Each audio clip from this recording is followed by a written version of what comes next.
what people bring to the work comes out of their hearts and their deep spiritual understanding of what the dying process is all about. And you don't need to be certified in order to do that. I talk about a doula as being somebody who is there to support and guide both a dying person and the circle of people around them, friends and family, who will be going through this same experience with them.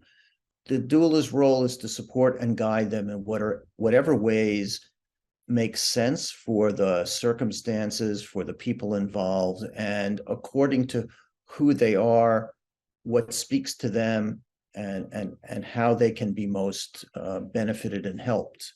So it's a very broad kind of description I just gave you. If we get down to specifics, for me, I think the work is to always be present for the kind of dying experience that a person who's dying wishes for themselves, and taking into account the people around them and what will be supportive and helpful to them in that process. I was a social worker and I had patients that I served, and I just felt like we weren't doing enough or the right kind of work sometimes with people who were dying, and I wanted to do better. So I kind of looked around and tried to figure out what was missing and what I could do about it. And a friend of mine was becoming a birth doula and introduced me to the whole concept of doula, where I've never heard that before. The work that we did, I always emphasized the opportunity to do grief work with people. I think the time after death, for those who were intimately involved in this experience, is quite important. And sometimes people don't have access to other more formal ways of getting support through counselors or therapists. And they don't seek it as immediately as they might have followed through, because we were part of the whole dying experience. So I found many times people wanted to continue to do some work. It could have been that it was one session, it could have been several sessions, or it could have been 2 or 3 months that we ended up continuing to work with the people around the person who had died. Most of my work life and my involvement in this field since 2014 has been in the capacity of a teacher. While I did continue to have some individuals who came to me and I worked with as a doula, I was mostly a person who taught other doulas to do this work until I semi-retired in 21, at the end of 2021. And I still now see people individually in a private practice, and when they come to me, it's also at different stages in their dying process. I happen to be working with somebody now who our work is virtual, and he's in the early stages of Alzheimer's disease. So he's quite cognitively intact right now, and we're doing some really productive work around the meaning of his life and the kinds of emotional legacies that he wishes to leave with his wife, his children, and his friends. And that work is going to progress over time. I've also worked with people who were much closer to dying, not within the last, let's say, week to 10 days of their life, but within, several months of the end of their life. And there's another piece that I want to suggest here, because I think this is an expansion of the way I've been seeing the work of end-of-life doulas or death doulas, and I think it may start to get incorporated into the way other people see this field. I think there's a role for doulas with sudden death, where we have not been a participant in their dying experience, but rather we come in after a death to help those people who were close friends or family members to deal with the impact of that death. And that involves us in very much some of the same work. We can still do structured life review. We can still do work around legacy. We can certainly do work around grief and helping people face the radical, in some cases, changes that have come into their life as a result of the death. And I see no reason why end-of-life doulas or death doulas should be limited to dealing with people with terminal illness.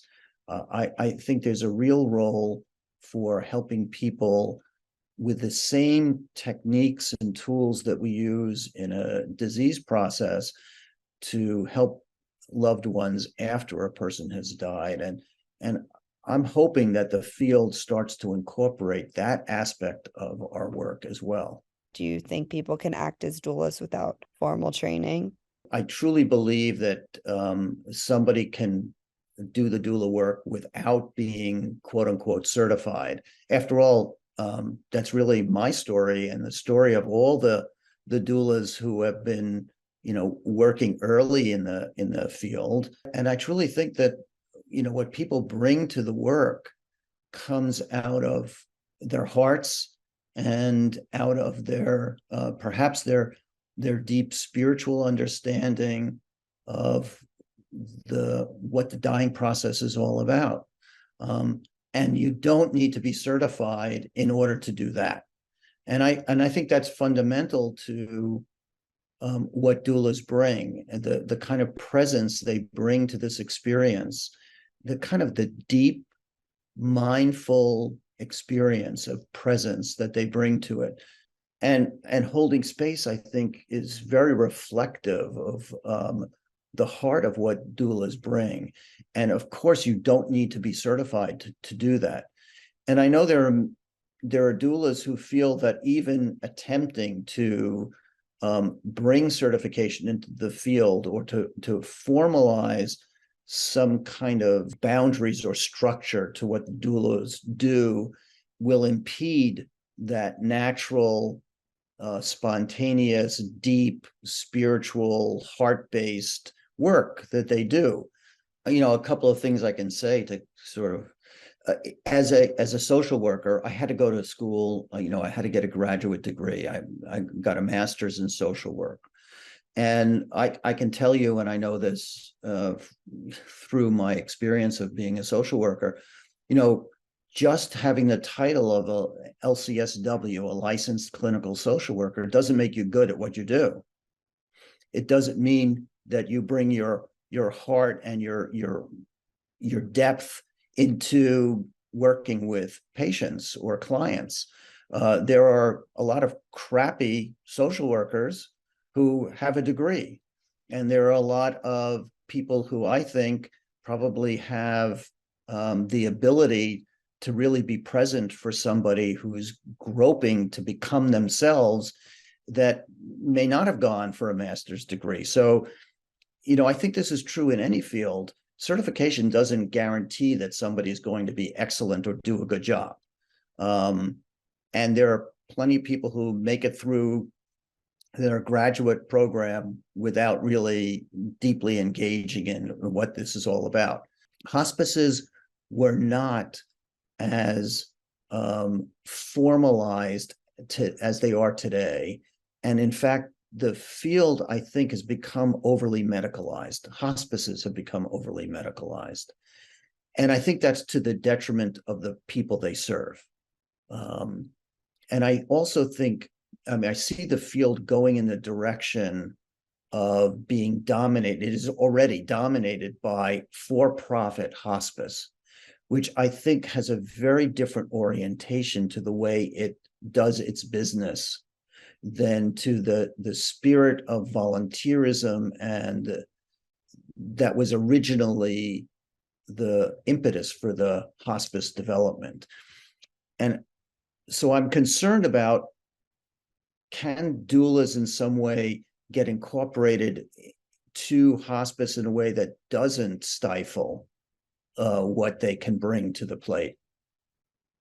And on the other hand, can private practitioners deliver the services, deliver access to this service and this approach to the degree that I think would be of the most beneficial to the greatest number of people who could utilize having doulas. And so I think there's a lot of questions here for the field to wrestle with, and not wrestle with only independently, but as a part of the process that we're wrestling with as a society in terms of how we deal with death in our society. And, you know, is this a medicalized process as it has become? Or can we return to the kind of heart-based approach that was at the beginnings of the hospice movement and was naturally a part of the way people approach death and dying in cultures and traditions going back to the beginning of mankind?